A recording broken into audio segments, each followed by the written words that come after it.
Le meilleur de l'auto sur RFM avec le magazine Automoto. Et avec Christophe Dameron, alors ce matin on vous emmène dans l'auto de 2020. Et désolé de vous décevoir, ce n'est pas un vaisseau futuriste. En fait, cette voiture, vous la voyez souvent sur les routes, c'est la Hyundai iX35. Un SUV qui accueille une version appelée Fuel Cell et qui fonctionne à l'hydrogène. Autant dire que toute la nouveauté se trouve cachée sous le capot. Alors, pas mal d'iX35 Fuel Cell circulent depuis quelques temps aux États-Unis, au Japon ou en Allemagne notamment, mais en France, il n'y a que 2 voitures immatriculées.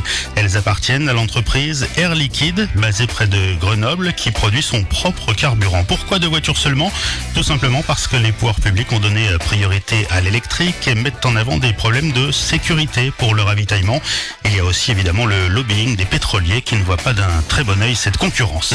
Et quel est le réel avantage de cette voiture à pile à combustible ? Alors la pollution, il n'y en a pas. 0 g de CO2 rejeté dans l'air. C'est seulement de la vapeur d'eau qui sort du pot d'échappement. En fait, cette technologie utilisée pour lancer la fusée Ariane repose sur la réaction chimique entre l'hydrogène et l'oxygène de l'air pour produire de l'électricité. Ravitaillement à la pompe en 3 minutes seulement, 600 km d'autonomie pour un plein.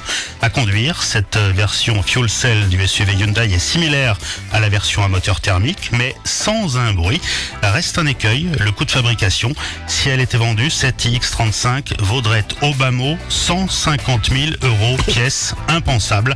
Alors évidemment, Hyundai étudie surtout la location à des flottes et pourquoi pas à une entreprise de taxi urbain. Et 2020, Philippe, c'est demain. Oui, c'est vrai. Merci Christophe. Et vous retrouvez donc en kiosque toute l'actualité automobile et les essais complets dans le magazine Automoto.